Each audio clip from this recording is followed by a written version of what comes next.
আসসালামু আলাইকুম প্রিয় দর্শকবিন্দু, আমন্ত্রণ জানাচ্ছি জনতার সময় টিভির সংবাদে। শুরুতেই থাকছে দেশের সংবাদ শিরোনাম। এমন কোন রাজনৈতিক অপকৌশল নেই যা জামাত শিবির বাদ রেখেছে, রাকিব। এবার দেখবেন বিস্তারিত। বাংলাদেশ জাতীয়তাবাদী ছাত্র দলের কেন্দ্রীয় সভাপতি রাকিবুল ইসলাম রাকিব অভিযোগ করেছেন, জুলাই আগস্টের গণঅভ্যুত্থানের পর ছাত্র সংগঠনগুলোর ঐক্য নষ্ট করতে একটি বিশেষ রাজনৈতিক গোষ্ঠী ধারাবাহিকভাবে অপতৎপরতা চালিয়ে যাচ্ছে।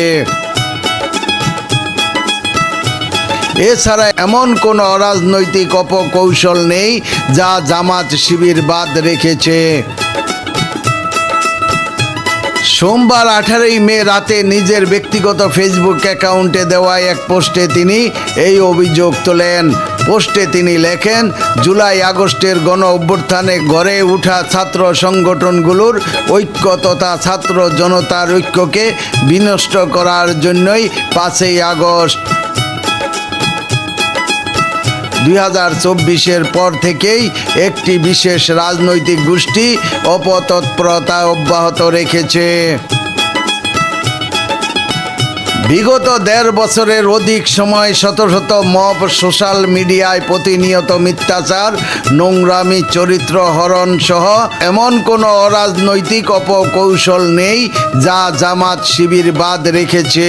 তার বিপরীতে বাংলাদেশ জাতীয়তাবাদী ছাত্র দল সংযম প্রদর্শন করেছেন। তিনি আরও লেখেন, বিগত কয়েক মাসে বাংলাদেশ জাতীয়তাবাদী ছাত্র দল প্রতিটি জেলায় হাজার হাজার নেতাকর্মীদের উপস্থিতিতে সাংগঠনিক তৎপরতা অব্যাহত রেখেছে।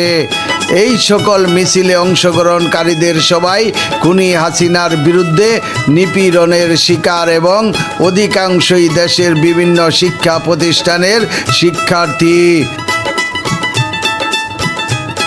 বিএনপি সরকার গঠনের পরও এই সকল ছাত্রদের নেতা কর্মীদের দ্বারা কোনো শিক্ষা প্রতিষ্ঠানেই মব বিরোধী পক্ষকে ইচ্ছাকৃত নাজেহাল করার কোনো ঘটনা সংগঠিত হয়নি।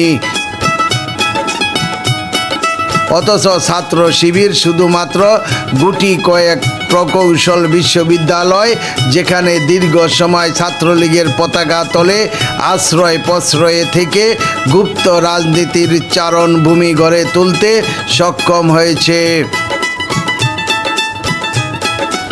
সেখানে তারা আজও মব সংগঠিত করা হচ্ছে এবং সহযোগী হিসাবে ছাত্রলীগের সাবেক নেতা কর্মীদের নিয়ে শিবির ক্যাম্পাসে অস্থিতিশীল করছে। নিজের অবস্থান সম্পর্কে তিনি লেখেন, ক্যাম্পাসগুলোতে সাধ্যমতো ওয়েলফেয়ার পলিটিক্স, সাধারণ শিক্ষার্থীদের অধিকার আদায়ে এবং নিরাপদ ক্যাম্পাস বিনির্মাণে ছাত্রদল সচেষ্ট রয়েছে, যেখানে পুরো বাংলাদেশের সকল শিক্ষা প্রতিষ্ঠান, সকল জেলা, মহানগর, উপজেলা, পৌরসভায় নিপীড়িত ছাত্র দলের একক অবস্থান থাকা সত্ত্বেও বড় ধরনের অনাকাঙ্ক্ষিত ঘটনার নিউজ নেই। সেখানে ডুয়েট মাত্র 40-50 জন গুপ্ত শিবির ছাত্রলীগ ক্যাম্পাসকে অস্থিতিশীল করেছে।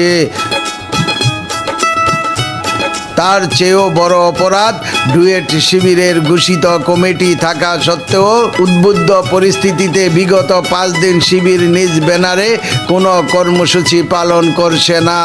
তাদের পূর্বপুরুষদের রেখে যাওয়া অপকৌশলে সাধারণ শিক্ষার্থী ব্যানারকেই কুলসিত করেছে। রাকিবুল ইসলাম রাকিব হুঁশিয়ারি দিয়ে লেখেন, স্পষ্টভাবে বলছি, ছাত্রদল যদি সারা বাংলাদেশে আপনাদের পথ অনুসরণ করে ফেস করার সক্ষমতা রয়েছে। জুলাই আগস্টের গণ অভ্যুত্থানের স্পিরিটকে বৃদ্ধাঙ্গুলি প্রদর্শন করে এখনো গুপ্ত রাজনীতি অব্যাহত রেখে কোথাও টিকে থাকতে পারবে না। প্রিয় দর্শকবিন্দু, আজকের প্রতিবেদন এই পর্যন্তই শেষ করছি আমি মনসুর রহমান পাশা, জনতার সময় টিভি। আল্লাহ হাফেজ।